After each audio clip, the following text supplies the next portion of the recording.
Malala Maria ho e ki moelele e Tonga kotape, fia te dali le ki mo tolu ki ho mawongongo mo le ti o ka mafo ki televisione Tonga ki he howani. I he wakai ki ngai tala no alalahi o e aho, ho fiene a fio kingi tupo wono ai holfataha anga i koris Anastasis o whakahuafa ko e holo molaya. Whahame puleanga o ku whainga maali e lelei pe atongani ki he koloa lolo, pe au e tu noa ia i he kiu he ngahi pausa pa koe whatup manawahe ke toi ngaka kai o e whonua. Pe a kei holo i taunga pe ai ngahi tokoni ke longa i whanau o knahu tākoto he whale maha ki Vaiola, ko e konga e polokalama tokoni manat ofa ke whinimuine malolo he wafe mawalu ko Taikami.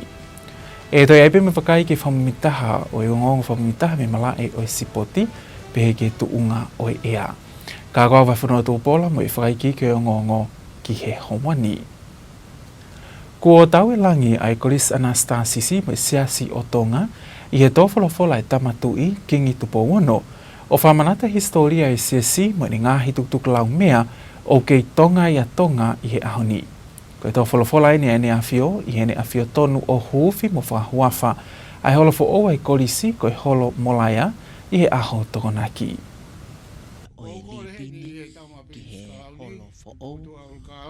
Ai kai ngalotu o siasi o Tonga.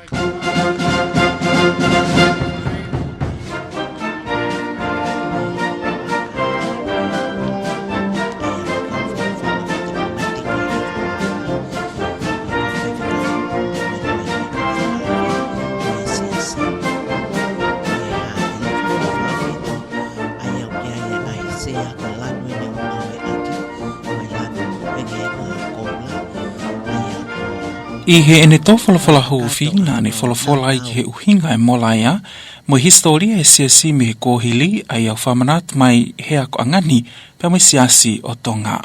Tak mo e awhio ai o tua ko e tamai, alo, e lau maari e maonioni i he whakatahaanga mamaluni.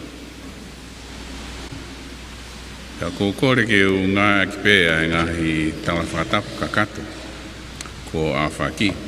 Ka e whai harea whekau aki mo e whare whakataha angani pe koe holo molaya. Tuku mua ke u whawhoki ai tala ki he kamataanga o e siasi me au kālala misini. Nā ne tuku lotoi, ai visone, ai tui, sias tupo uruaki. Ai whakakau o e tawa taina mai Tonga. Nai haa mahino ai, e ne tui, mo piki ki he kawengani, i he ne mawahe, mo e mātu a mei motu, o whakotu ai sias o Tonga, i he tāhiwa ua walu.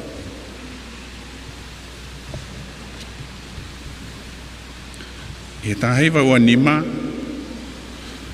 nai peki ai a misa watkini, ko e Palestini o e siasi o Tonga, tawa taina. Pea ne reo, i he lakanga Palestini a Watson Call. Nai kai whi Maria e ni ihi, pea nau tui, o whi mau peha papalangi, ke whakamao po opo, mo toka ngai ai ngahi ngāue ai siasi. Nā i kai tui pehe a uruka alala, i he ne tui o totonu pe ai tuunga. Pea ke hoko hake pe ai Tonga o Palestine.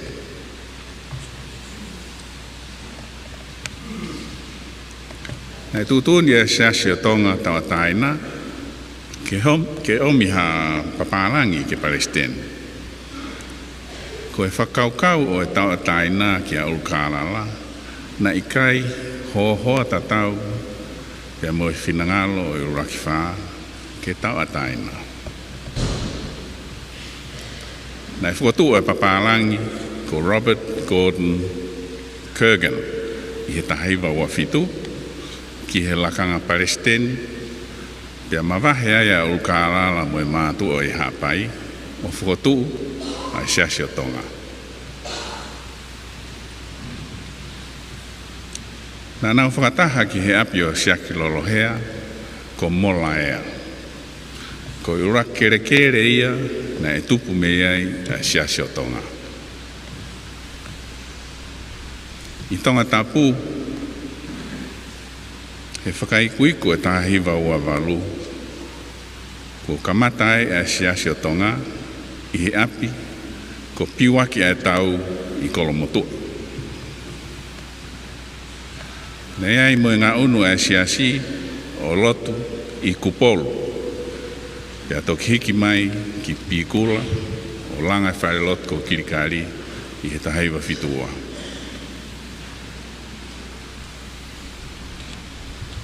Ko ulukālala misi ni, nei kamata mai e siasi mo e mātua, pea hoko mai a ulukālala ha mea, nei ulukālala hata. Pea hoko mai a ulukālala la wakaata, ko auia. Pea ko ulukālala tupoto aina.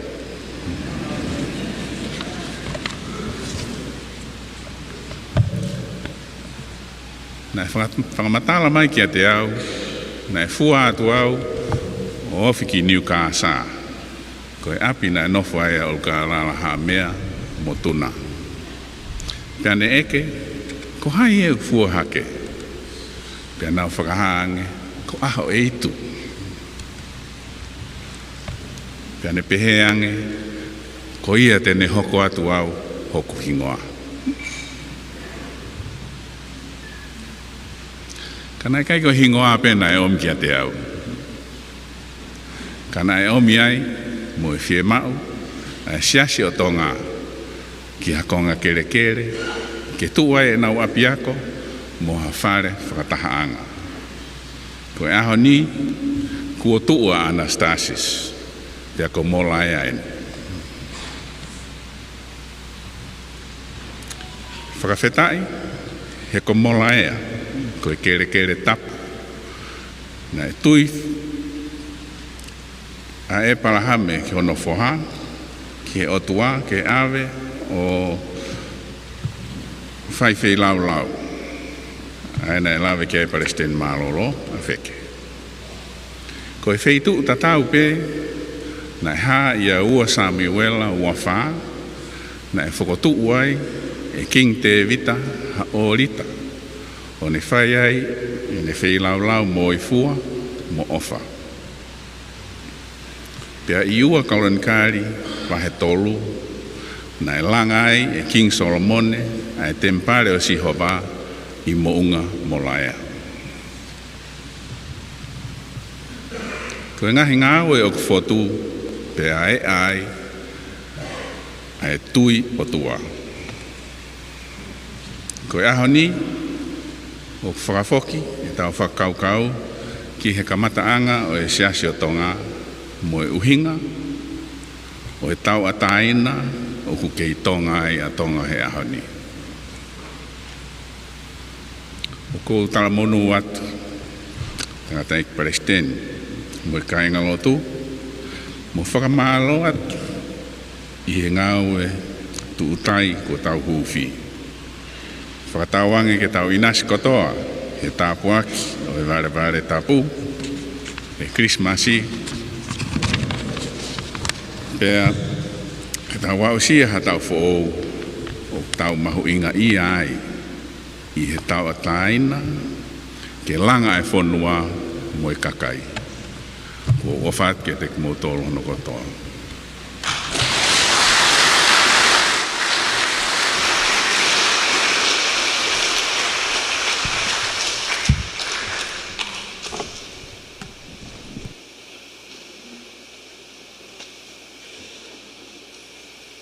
Ko e tō whalafola i e tamatu i ki ngi topo wono i hene huwhi ai holo e Chris Anastasisi i he aho tokonaki.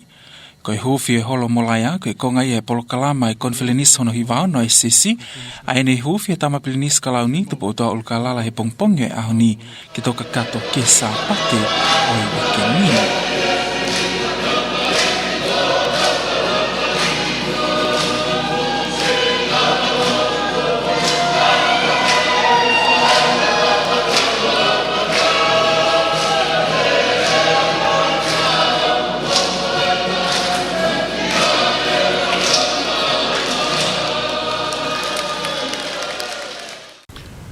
O kukei holoi Tonga be ai li oa pa me manat ofa o whahoko heongo mātua Tonga kai nofo i suwa fisi ko ta holo mo sina kami o kolo motua ke logai whanau o knau tā koto he whale maha ki Vaiola.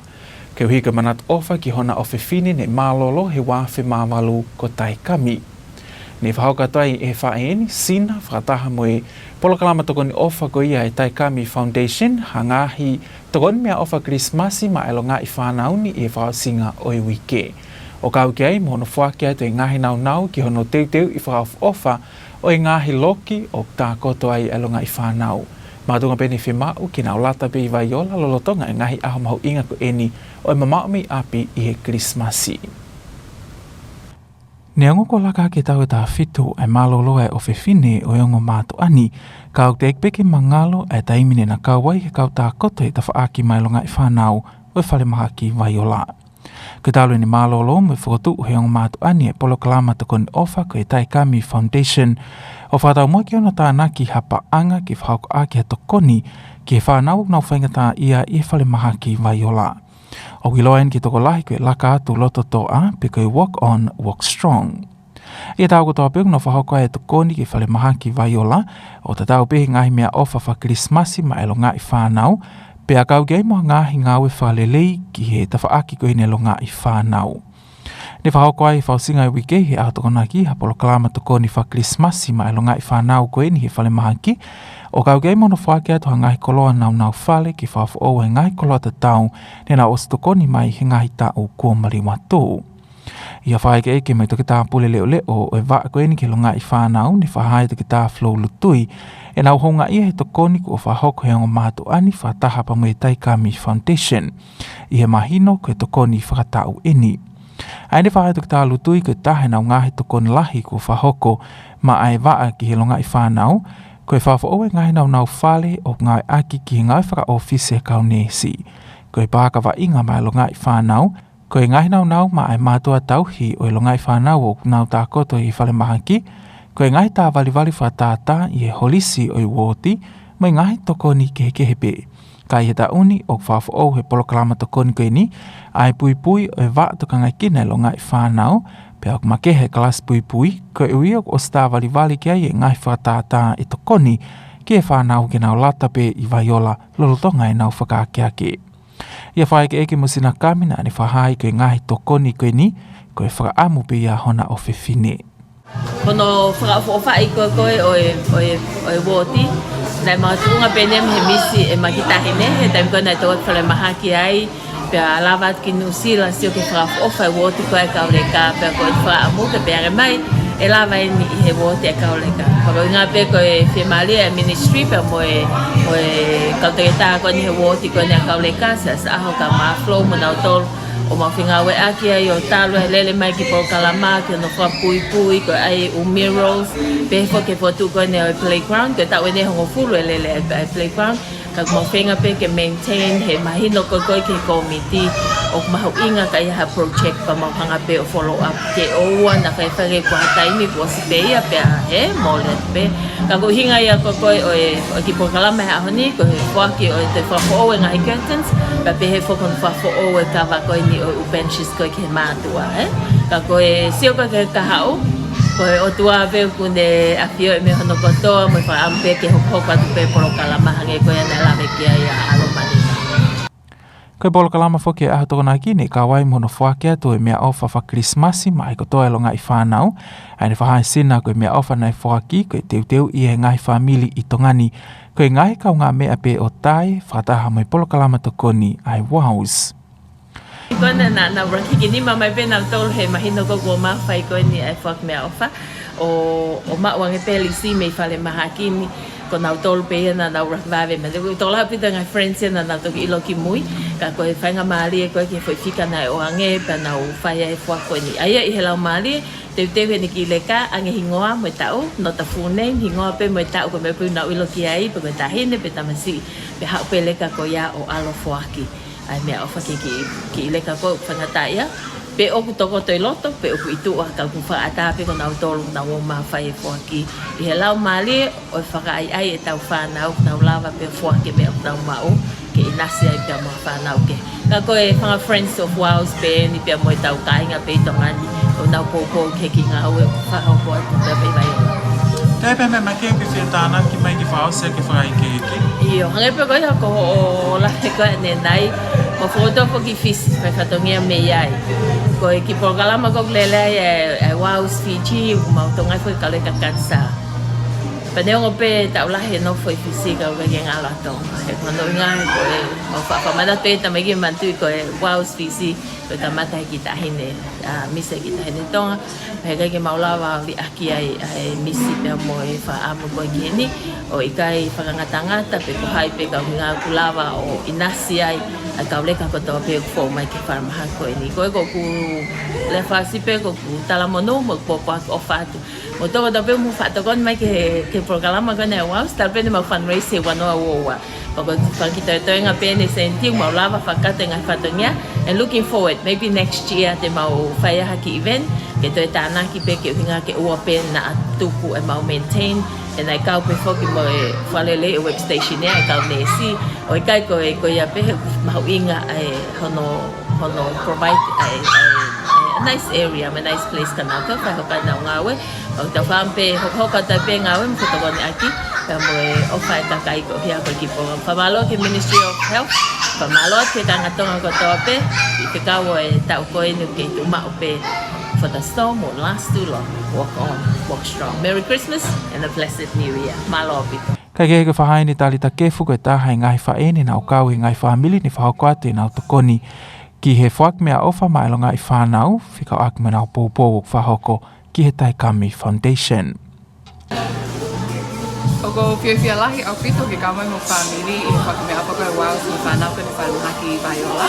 Ai koe whanau ko nima na e kore ange sina ke whahoko me kone mea o whakoi ke he au nipa mau whiwhia au pita kuri ke whaitau Christmasi koe tai me family mea mo whaki ka kukawe ni mea ko I whanau koe tu mau api ki he loto ofa pea mo tokoni foki ka koutui o ku koe ka poko a tueni ka koe pe whamalo ni ka ngawe kone whamako mai o latu foki ke komiki koe Wales I kotutu e poro kalamani ke mau kau mai ki ai whai ha ofa koe whai ha tokani ha tokoni ki si whanau koe ni whamaki mai o latu.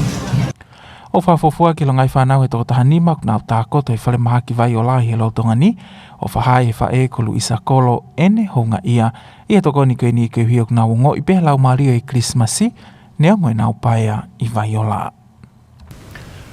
Pea ko whapau me kau taha lolo Pacific Energy ke pure anga, ko whoke tukunga maali pe ianga maheni, ai halanga pa moe whaunga, ki hono whawhalau mai o e lolo ki tonga ni, pea e whainga maali lelei pe mo lahi ai lolo ki hononga ake kakai o e whonua. Iha mea I ki Palemia no pele whawhanua ke kau whai ngongo na ani bihe, ko whapau he pule lahi o e kau taha Pacific Energy, Mr. Stefan Cattell, ko whoki hanga maheni ai whaunga ki hono utamai o e lolo ki tongani. Peko whiawhia pito ke u whahoko atu ki he kakai whanua ko ngahi e waka koe ni nai mau o makatu o ngai no koe ni ai pensini. Ai nai ospetu taki mai ai CEO e kautaha koe Pacific Petroleum. O whahoko mai e tula hoko pe ai schedule ki hono tau tufaki koe ni ai pensini pa mo tisolo.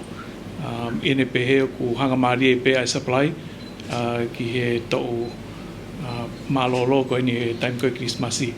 Ai ko ku whatokanga pe o ka pau ku tuha line pe ko kiu o te motu noa I ai o whatupu manawahe ke kakai. He o ku malawa pe he supply koe ni ka moe waka koko amana ke tūta mai he mahina ni o wheawa ngai whi mau. Koe kakai pe whanua ke nau whapato ake toenga pensini pe mo tiso kou tau mau. Ka koe kono awha toko, koe ngahi isiu koe nai papale mai, koe mau koe pakalolo ko os ki mui a tauto. Koe ne hangat koe ni u whawhawhalele pe supply koe tisolo, ka mo pensini. Ka neongo ia o kia e whakaukau me tamua ngāue ki wharereke o te hoko I e kahau. Ka kehe koe taim te pile whakanganga e wakalolo e tau mai he ahua walo ti sema ki Nuku'alofa pia aho tolu noa o ti se mani ki vavao. I he tau fo wanoa wao no i tau mai he aho taha tolo ti se ma ki Nuku'alofani pia aho taha nima ki vavao. Ne toi whahame ofise pale mia e hoko atu he tau fo ai ngahia lelea e pule anga pa mai kaltaha e Pacific Energy ki ngai ka veinga o whikau aki pa mai uta lolo mai ki Tongani pia ki wakai ai ngahi whalele i o kwhi mau ki whakahoko ke ua e toi hoko e nou noa e lolo i Tongani. Ko e uni ngong whalot whanua pe e ki Hawani me whatawangi nea lele atu ki loto whale o e tonga katoa pe i he o Tongani. Ko e whamumitaha o e ngongo me i he mala e o e sipoti hoko mai o ka hili eni whahoka tu e maaki ake.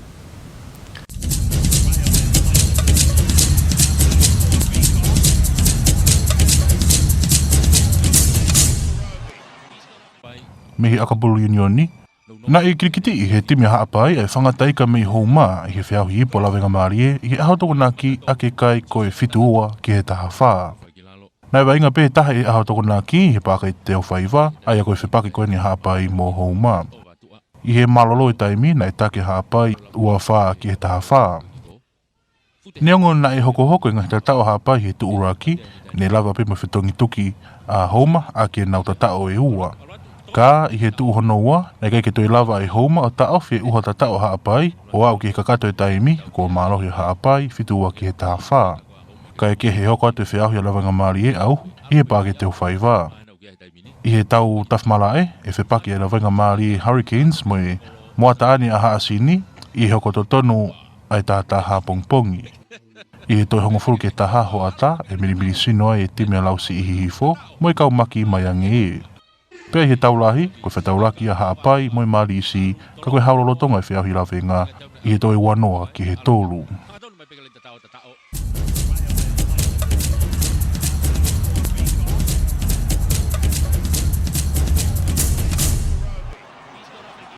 Ko maake ake ia mo e ngongo whamumitaha me mala e o e sipoti. Ko e whakailewa eni ki he tuunga whamumitaha o e ea, i hono tukumai pa me he senta whamatala ea a Tonga i wha motu, tai mi fitu o e whiawhini whahok mai e ofisa whahok whatungia me he wakai matangi a Tonga. Malo lau maari ho eiki pia moerere a Tonga katoa, tai tari whiawhia ki motolu ki he tau.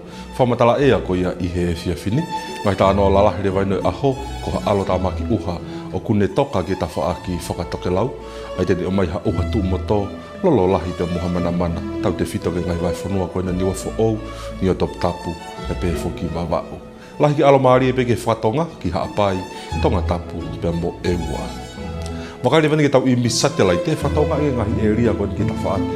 Whahihifo ko ia o eongo niwa, wa ngahi alo tāmaki uha e kune kei ngā unu mai peke ngahi vai whanua niwa whaou, ni o Tongatapu kai pehe whoki wawau.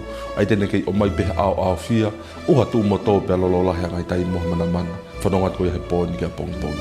Lahi ki alo maari e peke ngahi vai whanua koe no haapai, Tongatapu pia mo ewa. Wakaare vani ke tau ngai whatokanga ke ngai potahi o kei tuu pēha whatokanga. Hako, pia moi whare i whaki wakaiki.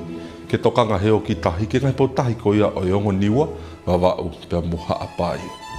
Kai he Pasifiki ahu nima koe ka hoko mai whatonga nge, ua ha alo maari o kune toka ki o tau potahi whatonga, au ne kei whetungtuka ke petau tokanga matangi o angi pia me tonga ake, ke kotoa pē ngai vai whanua ko ia o tutonga. Ai tene kei o mai pēha alo maari e tau te whito ki haapai, Tongatapu pia mo ewa tau whanongat koe i aho nima ka hoko mai. Pia koe rewa al tāmaki uha kune ngā unu mai whafofua ke whaosinga i wikeni. Ke neke ngai e ria koe a haapai. E pe whoki wawau i whalaite. Pia mo toko naki whaosinga o i wikeni. Kai tau whanongat koe a he whiawhini koe ki a pongpongi. Whatonga i ange kai vai whanua au ki toke lau. Niwa whaou ka pe whoki niwa Tongatapu koe alo tāmaki uha koe niwa kune nei. Nofo hofi holope ngahi e ria koe ni. Ai tene kei o mai peha uha tu moto. Pia lolo lahi a ngai tai tau te whito ki hongo niwa. Whaupenge alo maari ati ke vai whanua wawau, haapai, Tongatapu pia mo ewa tu ke hanga tai me au whia langi, pia malawa peke iai muha uha tu moto toto holo. Ke iangi pe tau tokanga matangi, pia meihe hake mo tonga hake, ke kotoa pe ngai potahi koe o tutonga, o au peke mere tahi, wanoa ke he wanima ke hoa, tau te whito ke ngai potahi koe ia, haapai, wawau, koe pe whoki he hongo niwa. Ola taha koe fua mawhanake poni, tigri se se wa tolu ki Tongatapu pia mo ewa, pia au peke tigri se wa wha, ki niwa fo au, e pe foki ki niwa Tongatapu. Tau whamatala ea le ven ka pongpongi whatonga inge al tamaki uha o kune kei nofo lope i he area o ki ta whakifatu ke lau. Ka pefo ki ta whakifake, ai tene malapa ke o mai ha ua tumoto, niwa fo'o, ka pefo ki niwa Tongatapu.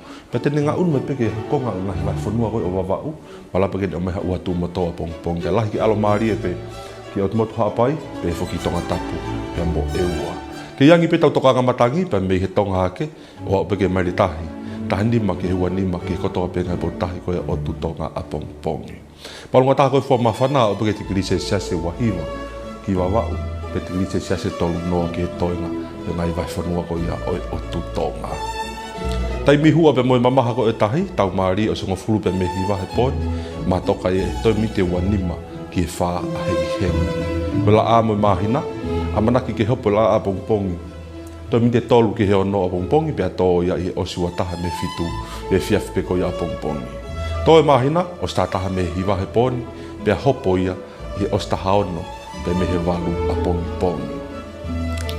Whaospea tau wakai ki he tau whamatala ea koe ki he aho e nima ka hako mai ki Nuku'alofa, o ka mata he pule lulu e wikeni ki he sāpate, whaosinga o e wike. Patonga e ngi au fia pe fōtunga langi a ngai taimi pe alo maari e ki a ngai wheitu e ni. Pea whafofo kei pe moa uha tu mo tō holo. Tau te whito ke tu a pule lulu, pea moe whalaite ko ia o e wikeni. Malunga taha koe fua mawhana ki aho nima ka hoko mai ki Nuku'alofa, ea upe ke tigilise siase ua walu ki he tolu noa. Koe kakato ia e tau whamatala ea, malo o pito mumea mai, ka mumea. Ko e tuunga ia o e ea mai kakata i pia e o ngongo i he lea whakatonga ki he hawani, mai whatawangi ni au lelei atu ke loto whale o e Tongatapu. Kai ki mua betau mawai, tatu e wakai peheni ki ngahi tala noa lalahi o e aho. Ho whiene a whioki ngi tupo wono ai holo whataha anga i Chris Anastasis o whakahuafa koe holo molaya. Whaha me he pure anga o whainga maali e lei pia e lolo i tongani pe awa e noa ia i he ngahi kiu ki he pausa mo e whatupu manawahe ki he toenga kakai o e whunua. Pea kei holo i tounga pea e ngahi tokoni ke longa i whanau o knau tākoto e whale maha ki Vaiola, ko e konga e polokalama tokoni manato ofa ki e whine muine malolo he wafe mawalu ko Taikami. Ko e kakate pia e ngongo ki e hawani, ko awa whanua tūpolo, malo o pito ho maumea mai, ka maumea.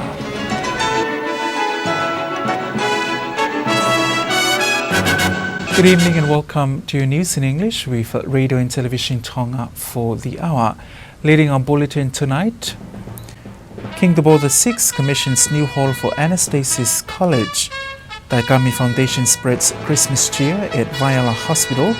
And new Prime Minister assures the nation that there will be no fuel shortage during the holiday season. We'll have these and more stories later on in the Bulletin with the latest from sports and the latest weather update. Now on Paula with the stories in detail.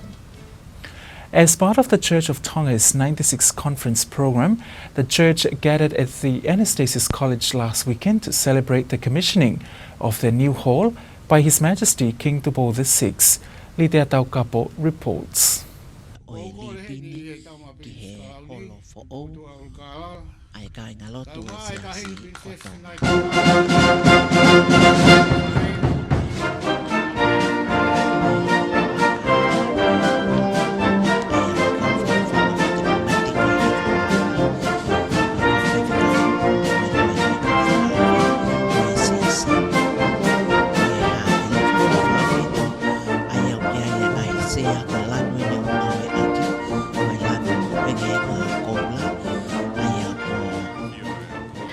In His Majesty's address, King Tupou VI explained the deep spiritual meaning behind the name of the hall, Moriah, the Tongan translation of Mount Moriah, a site of great biblical importance where Abraham was called to sacrifice his son in devotion to God, where King David built an altar to honor the God, and where King Solomon constructed the temple of God. His Majesty also highlighted the ongoing work of the Church, stressing that the dedication of the hall reflects the Church's continued commitment to faith and service. He reminded the congregation that belief in God remains the cornerstone of the Church of Tonga's mission and purpose. The commissioning of Moriah Hall marks an important moment for both Anastasis College and the broader Church of Tonga. The 96th Conference of the Church of Tonga began last week, gathering church members from throughout Tonga and from abroad, serving as a celebration of faith, unity and dedication. Reporting for Radio and Television Tonga News, I'm Nitea Tongatapu.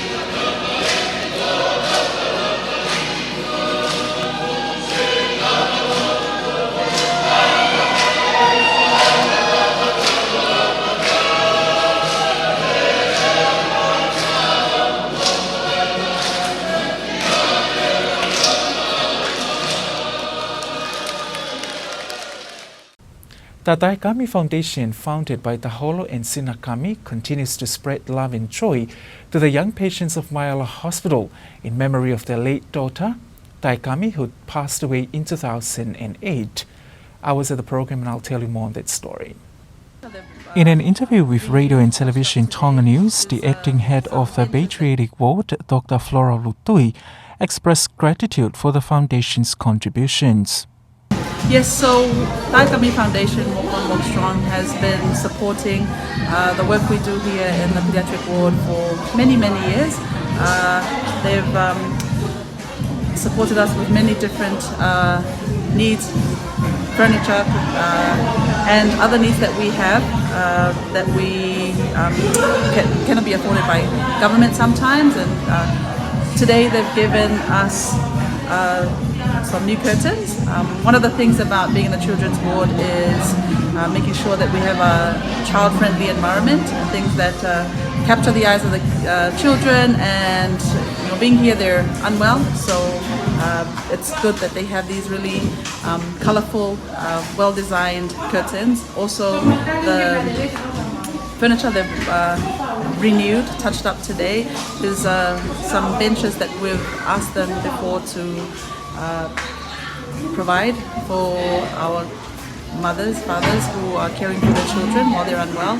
As you know, here in the hospital, when you have a child here, they do usually have to come with bedding or sleep on the floor, and so they've provided these benches and they've touched it up and done it up really well this year again. And the children, the carers, just as well as the staff are really, really grateful for the collaborative work we do with them. When there are other needs that we have, even if it's patient needs, they are happy to help all the time. So really appreciate the work that they do, and we work together closely. Every year they do this, and they brought today some smiles to a lot of our children with chronic illnesses, brought some gifts. Other parents have brought their children to give their gifts, and it's really been good for the kids to see the giving spirit, and that's what Christmas is all about as well. So. The donation also included new curtains with colourful illustrations to make the young patients feel more at ease.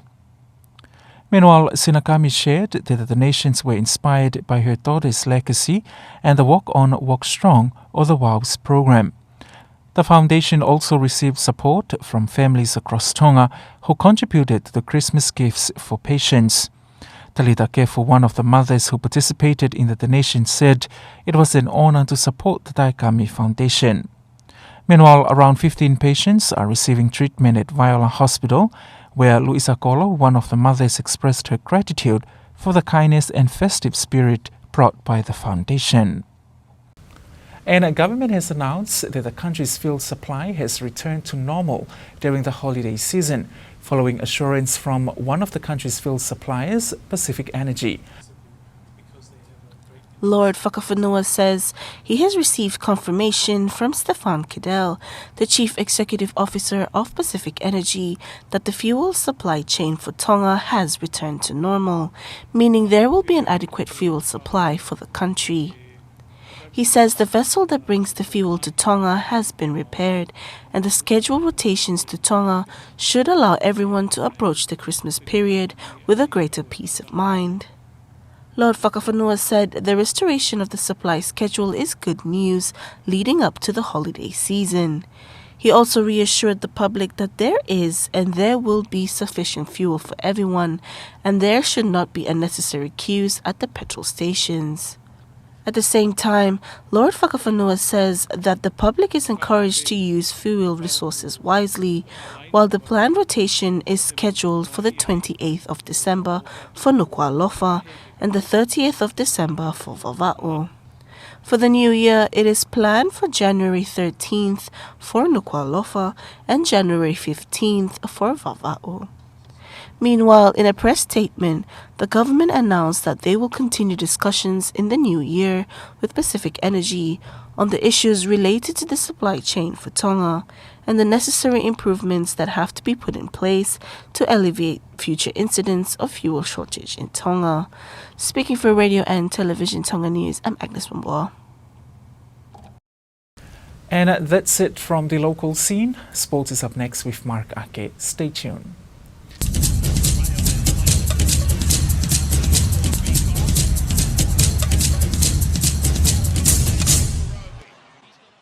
To rugby union, the Ha'apai Seasides have produced yet another impressive win after they destroyed the Homa Tigers 72 points to 14 at the Lavenga Malie Cup on Saturday.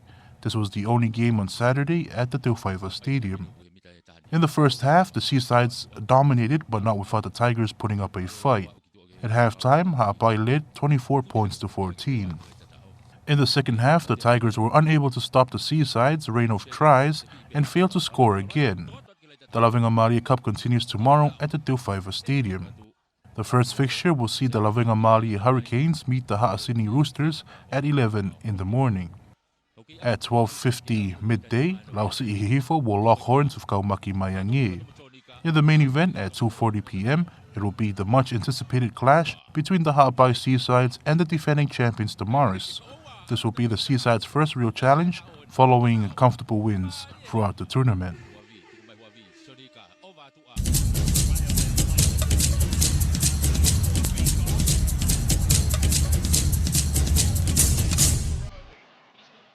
That was Mark Ake with the latest news from sports. Now looking at the latest weather bulletin issued by a meteorologist from the Tonga Met Office. Hello and good evening.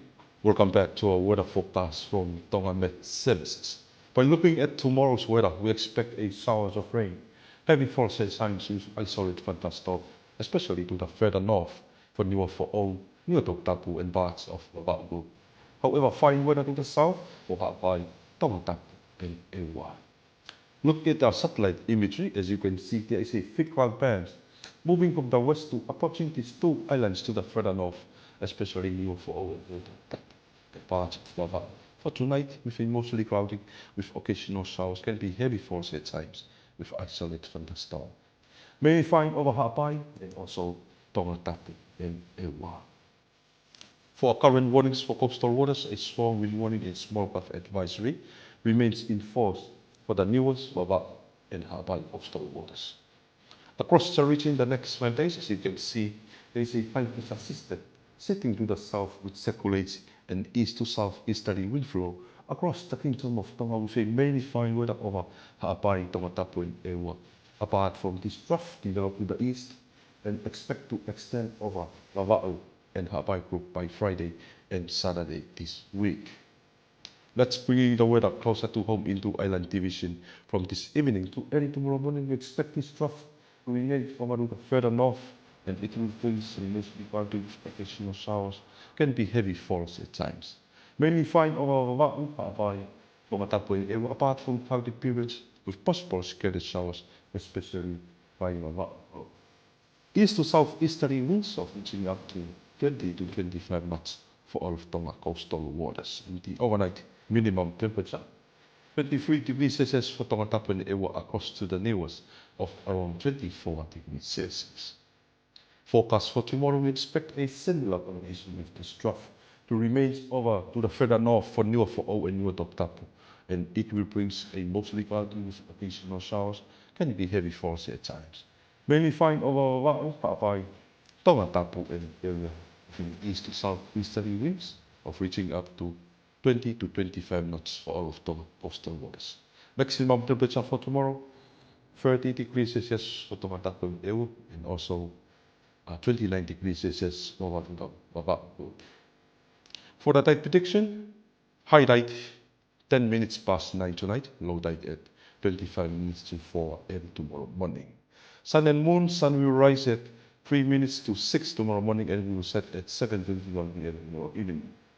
Moon set 11 minutes past 9 tonight and moon rise at 16 minutes past 8 tomorrow morning. Wrapping up with our 5 days outlook for Nuku'alofa, starting this Wednesday until Sunday, the end of this week, we expect a cloudy period with possible scattered showers, especially for this Thursday and Friday this week, but becoming fine by the end of this week. The maximum temperature the next 12 days will have of around 28 to 30 degrees Celsius. Thank you for tuning in. Malo Opito. See you next time.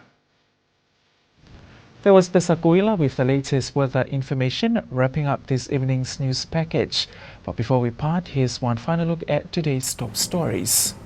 King Tabo VI commissions new hall for Anastasis College. Taikami Foundation spreads Christmas cheer at Vaiala Hospital.